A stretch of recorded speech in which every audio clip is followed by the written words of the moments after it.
Assalamualaikum warahmatullahi wabarakatuh. Alhamdulillah. Alhamdulillahillazi anzala ala abdihil kitaba wa lam yaj'al lahu 'iwaja. Asyhadu an la ilaha illallah wahdahu la syarika lah. Wa asyhadu anna sayyidana wa maulana Muhammadan abduhu wa rasuluh. Allahumma salli wa sallim wa barik ala sayyidina Muhammad wa ala alihi wa ashabihi wa man ittaba'a hudahu ila yaumil qiyamah. Amma ba'd.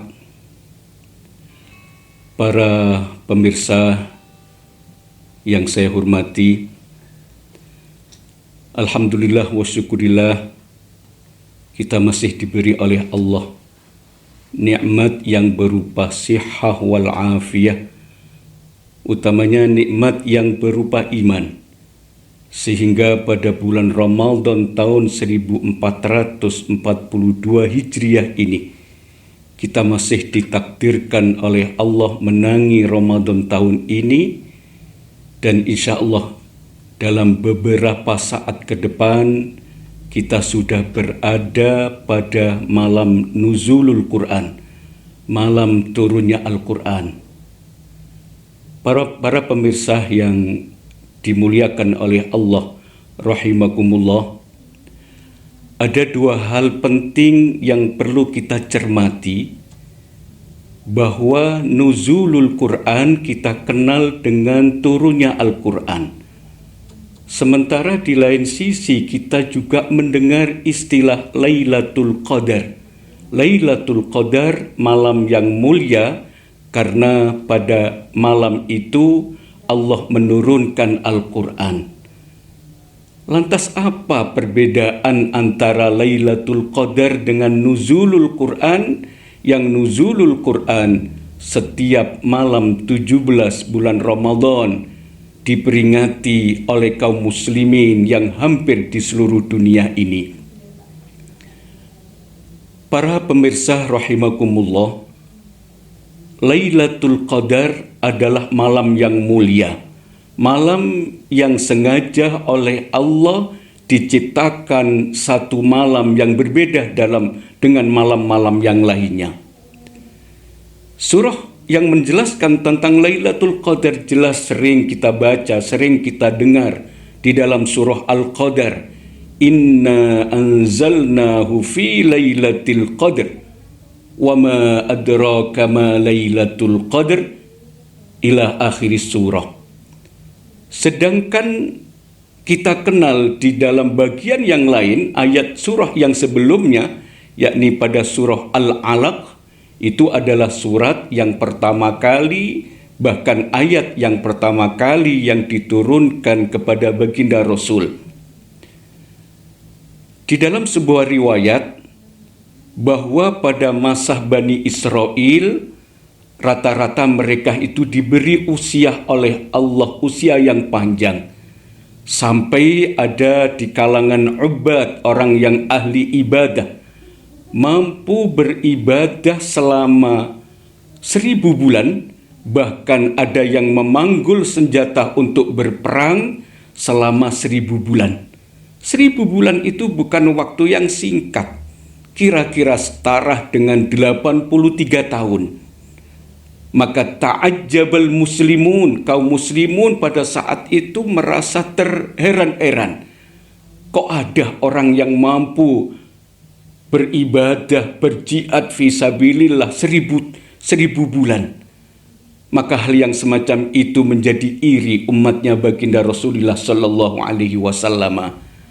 Malaikat Jibril mengatakan kepada baginda Rasul, jangan khawatir, meskipun umat baginda Rasul diberi oleh Allah usia yang pendek. Karena Nabi pernah mengatakan, inna a'mara ummati ma baina sittin wa sab'in. Sungguh rata-rata usia umatku itu berkisar antara 60 hingga 70 tahun, wa qalilun ma yatajawazu dzalika, dan sedikit sekali yang melampaui usia yang telah dijelaskan yang lebih dari 70 tahun. Kalau kita lihat apalagi zaman sekarang, mereka yang mempunyai usia lebih pendek dari itu sangat banyak kita lihat. 50 tahun sudah banyak mereka yang terkena penyakit itu, penyakit ini. Mereka sudah banyak yang stroke. Lebih-lebih dalam masa pandemi ini, sungguh kita banyak mendengar orang yang berisiko tinggi itu sekitar usia 50 tahun, 55 tahun sudah dipanggil oleh Allah. Maka Allah memberikan satu kesempatan pada bulan Ramadan, ada Lailatul Qadar, malam yang mulia, yang barang siapa beribadah pada saat itu khairun min alfi syahrin, lebih baik daripada ibadah 1000 bulan yang sebagaimana telah dilakukan oleh kaumnya Nabi Musa pada masa Bani Israel itu. Kemudian berkenaan dengan nuzulul Quran, masa turunnya Al-Quran. Kalau Lailatul Qadar itu juga turunnya Al-Quran, minal lauhil mahfuz ila baitil izzah minas sama'id dunya.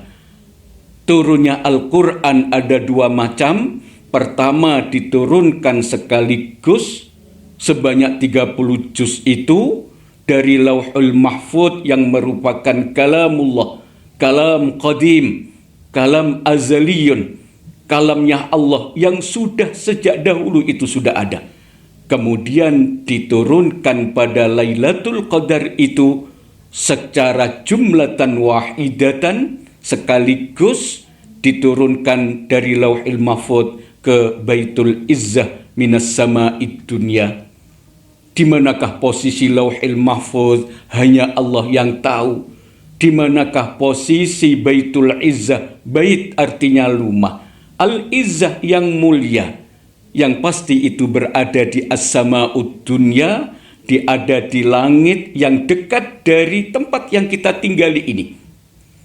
Tetapi kita pun tidak pernah menggapai dan menjamah tempat itu. Kita sami'na wa ata'na wa amanna, kita mendengar, kita taat, kita percaya bahwa itu benar-benar ada yang dinamakan Baitul Izzah dan yang dinamakan As-Sama'ud Dunya. Lalu para pemirsa rahimakumullah, oleh Allah Subhanahu wa taala tadrijian, secara berangsur-angsur Al-Quran itu diturunkan kepada baginda Rasul dalam kurun waktu 23 tahun, di kota Mekah 13 tahun, dilanjut di kota Madinah selama 10 tahun. Maka 30 juz yang sebagaimana kita ketahui itu diturunkan kepada baginda Rasul secara berangsur-angsur. Maka sungguh tidak sama dengan kitab-kitab yang sebelumnya. Kalau kitab Taurat yang diturunkan kepada Nabi Musa daf'atan wahidatan, sekali tempo ketika beliau berada di Bukit Tur. Kitab Zabur semacam itu, kitab Injil juga sama. Tapi Al-Quran bihasabil waqa'i wal hawadith, sesuai dengan kebutuhan kejadian pada saat itu, maka secara berangsur-angsur diturunkan kepada baginda Rasul. Nah, awal turunnya Al-Quran inilah yang dikenal dengan peristiwa nuzulul Quran, turunnya Al-Quran. Baginda Rasul adalah sosok yang mulia, yang sengaja istofahullah, dipilih oleh Allah by setting, telah disetting oleh Allah bahkan sebelum Nabi Adam diciptakan. 2000 tahun sebelum Nabi Adam diciptakan, Allah sudah menciptakan nur baginda Rasul. Maka baginda Rasul sama sekali tidak pernah ikut campur di dalam penyembahan berhala, meskipun masyarakat sekitar, kehidupan umum melakukan peribadatan semacam itu. Dapat kita bayangkan kalau tidak atas kehendak Allah, mulai dari baginda Rasul dilahirkan sampai ketika usia remaja, ketika berdagang ke Syam usia 25 tahun, bahkan sampai menikah dengan Siti Khadijah, sampai dengan usia 40 tahun sama sekali tidak hanyut dengan kegiatan masyarakat menyembah patung-patung dan berhala-berhala. Naluri beliau berontak melihat kondisi yang semacam itu. Patung dibikinnya sendiri, diletakkan di ma'bad tempat ibadah, lalu dipuja-puja, diminta-minta. Sungguh naluri beliau, hati beliau berontak melihat kondisi masyarakat yang semacam itu. Tetapi beliau tidak dapat berbuat banyak. Mampunya hanya bertahanus, menyendiri, uzlah.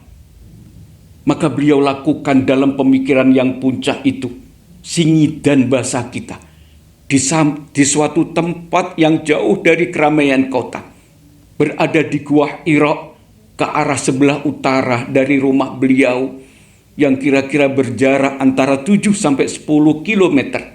Beliau berada di suatu tempat yang sunyi di sebuah gua yang tidak terdapat siapa-siapa, membawa bekal, dimakannya, habis pulang untuk diambilnya, dibawa bekal oleh Khadijah, kembali beliau ke tempat itu untuk merenungkan kondisi masyarakat yang sudah sangat rusak, yang dikenal dengan masa jahiliyah. Jahil artinya bodoh, jahiliyah masa kebodohan. Anaknya sendiri dibunuhnya hidup-hidup, ditanamnya hidup-hidup. Subhanallah, kehidupan berlaku hukum rimba. Siapa yang kuat, itulah yang jaya pada saat itu. Beliau bertahanus di Gua Hira. Maka saat di kesunyian sepi menjelang fajar, gelap-gelapnya tempat, tidak ada penerangan yang semacam sekarang. Ada lampu yang menerangi alam sekitar. Menjelang subuh, kedatangan sosok seorang laki-laki yang berpakaian serba putih. Dari belakang beliau disedekap. Yang tidak lain itu adalah malaikat Jibril. Ya, para pemirsa yang kami hormati, sungguh saat itu beliau menghadapi suatu pengalaman yang sangat tidak diduga-duga. Malaikat Jibril mendekap beliau dari belakang, hampir beliau kekurangan nafas karena begitu eratnya malaikat Jibril oleh memeluk baginda Rasul ini. Tiba-tiba malaikat Jibril mengatakan, "Iqra ya Muhammad." Di dalam terjemahan Iqra itu artinya bacalah. Tentu jika kita belajar bahasa Arab, Iqra, bacalah, itu adalah fi'il muta'addi. Fi'il, kata kerja yang butuh kepada maf'ul bih, butuh kepada objek. Tetapi objek ini tidak dijelaskan oleh malaikat Jibril. Iqra ya Muhammad. Bacalah hai Muhammad. Jawaban Nabi hanya menjawab, ma ana biqari. Aku tidak pandai membaca. Diulang kedua kali oleh malaikat Jibril, disedekapnya, dipeluk erat-erat sampai Nabi tersengal-sengal. Malaikat Jibril tetap mengatakan, Iqra ya Muhammad. Jawaban Nabi tetap, ma ana biqari. Saya tidak mampu untuk membaca. Baru disedekap untuk yang ketiga kali, diulangi kembali oleh malaikat Jibril. Iqra ya Muhammad, ma ana biqari. Dituntunnya oleh malaikat Jibril ayat demi ayat yang kita kenal di dalam surah Al-Alaq, ayat yang pertama sampai dengan ayat yang kelima. Iqra bismi rabbikal ladzi khalaq, khalaqal insana min 'alaq, dan seterusnya sampai dengan ayat yang kelima. Itulah ajaran yang pertama yang diberikan, yang diwahyukan oleh malaikat Jibril atas izin Allah, atas perintah Allah untuk disampaikan kepada baginda Rasul. Para pemirsa rahimakumullah, maka kalau kita cermati dalam surah Al-Alaq ini, pertama Allah menegaskan perintahnya, perintah membaca. Karena tembung atau takbir, ungkapan membaca, belum terungkap apa yang dibaca. Membaca koran kah? Membaca majalah kah? Atau membaca komik yang sebagaimana banyak dibaca oleh anak-anak zaman sekarang. Di situ Menurut keterangan dari Ibnu Katsir, ada maf'ul bih yang terbuang. Sebenarnya tidak hanya ikra, tapi ikra ma yuhikallahu bihi. Bacalah apa yang Allah wahyukan kepadamu. Berupa wahyu apakah yang Allah wahyukan kepada baginda Rasul? Banyak wahyu berupa perintahkah, berupa larangan, berupa cerita. Semuanya wajib dan harus kita baca. Membaca ini tidak hanya sekedar membaca dengan kasat mata, membaca dengan ilmu pengetahuan, bahkan dijelaskan oleh Allah, Bismi rabbikal ladzi khalaq, dengan menyebut asma Allah yang telah menciptakan al-makhluqat, telah menciptakan segala makhluknya ini. Baca itu matahari, baca itu langit, baca itu bumi, bahkan termasuk wa fi anfusikum afala tubsirun, baca dirimu sendiri. Inilah ayat yang pertama yang memerintahkan kita untuk belajar. Tidak hanya sekedar kita pandai membaca, tulis menulis, tetapi mempelajari ciptaan Allah. Allah ciptakan yang semacam ini, sesekali kita merenungkan, kita membaca. Kita membaca ciptaan Allah seperti binatang yang terkecil dan terhina pun. Jika kita mau ikra, mau membacanya, sangat boleh jadi kita akan menjadi profesor, menjadi orang yang pandai karena membaca ayat Allah yang berupa ciptaan Allah, berupa binatang yang kecil. Maka di dalam surah Al-Baqarah Allah menjelaskan, innallaha la yastahyi an yadriba mathalan ma ba'udatan fama fawqaha. Sesungguhnya Allah tidak malu membikin binatang yang kecil sebagaimana nyamuk, wa ma fawqaha, dan bahkan yang lebih kecil dari nyamuk itu. Maka kalau kita pikirkan, jika kita mau membaca nyamuk itu saja, kita pelajari, kita teliti, kita ilmoni, maka kita akan menjadi orang yang pandai dan bahkan akan diberikan oleh Allah harta yang melimpah karena mempelajari satu ayatnya Allah, ciptaan Allah. Yang ada di tubuh kita, yang berupa organ-organ tubuh yang begitu rumit. Jika kita baca itu semuanya, akan keluar keahlian, kekhususan ilmu tertentu, spesialis ilmu ini, ilmu itu. Mempelajari jantung, menjadi profesor di bidang jantung, maka spesialis jantung, paru-paru, penyakit dalam. Belum alam raya yang terbentang begitu lebarnya ini. Allah ciptakan langit bighairi amadin tarawunaha. Allah ciptakan langit tanpa adanya tiang yang sebagaimana kalian lihat. Betapa tinggi ilmunya Allah.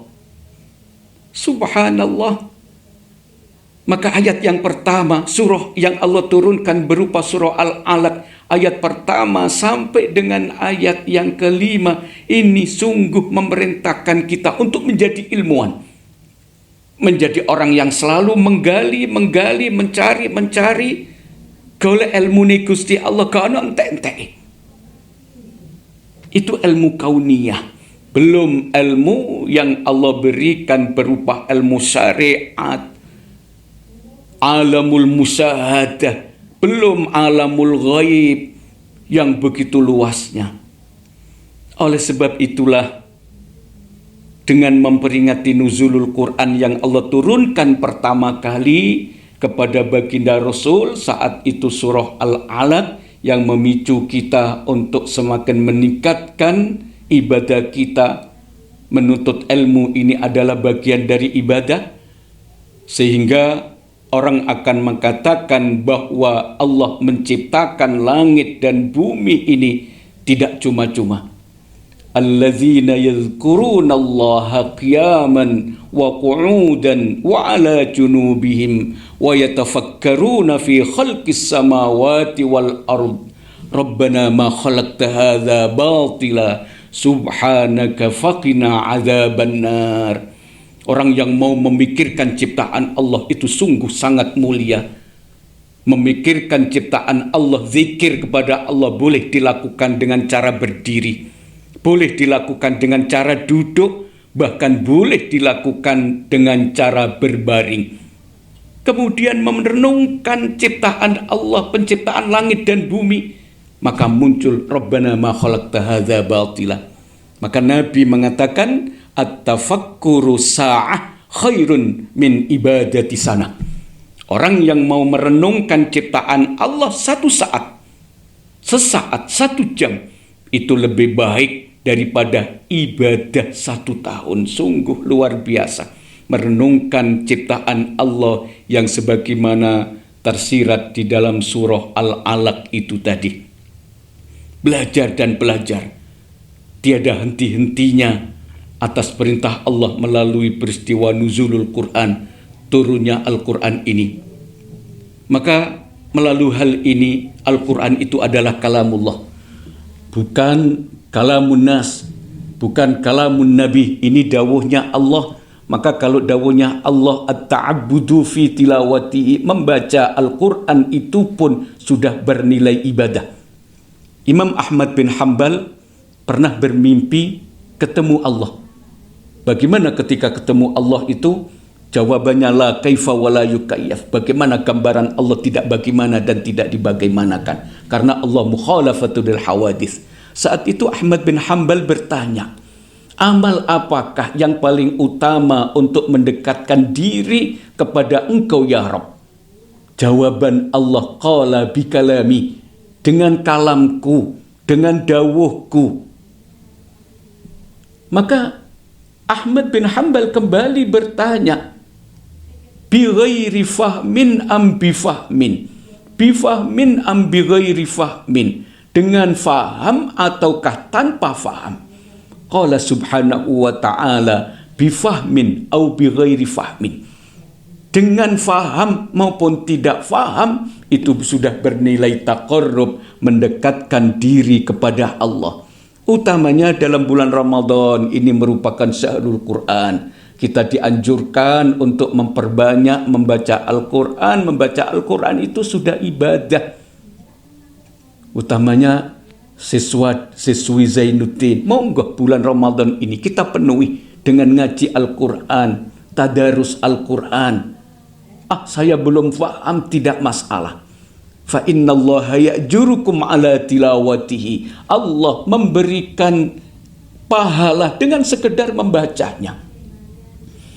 Maka jika kita mau meniru perjalanan para sahabat baginda Rasul, sahabat baginda Rasul itu ada yang mampu mengkhatamkan Al-Quran fi kulli usbu'in, di dalam 1 pekan sekali. Sayyidina Utsman setiap Jumat khatam, Sayyidina Ibnu Mas'ud setiap Jumat khatam, sahabat Zaid bin Thabit sang penulis Al-Quran itu fi kulli maghribin yaumal lailatal jum'ah yakhtumu marrah, khatam 1 kali.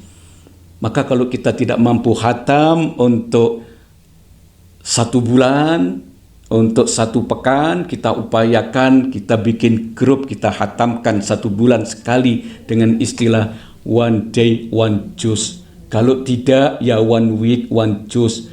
1 pekan, 1 minggu sekali kita khatam secara grup, khususnya pada bulan Ramadan ini. Mudah-mudahan para pemirsa, utamanya anak-anakku, siswa-siswi SD Zainuddin, SMP Zainuddin, maupun yang ada dimanapun berada, termasuk para wali murid, mudah-mudahan kita memperingati nuzulul Quran ini, semakin kita mencintai dawuh-dawuhnya Allah, sekurang-kurangnya kita membacanya. Jika kita mempunyai kelebihan ilmu, syukur-syukur kita ngelmoni, mempelajari tafsirnya, tadabbur, merenungkan isi Al-Quran, dan yang jauh lebih penting kita mengamalkan ajaran Al-Quran itu sendiri.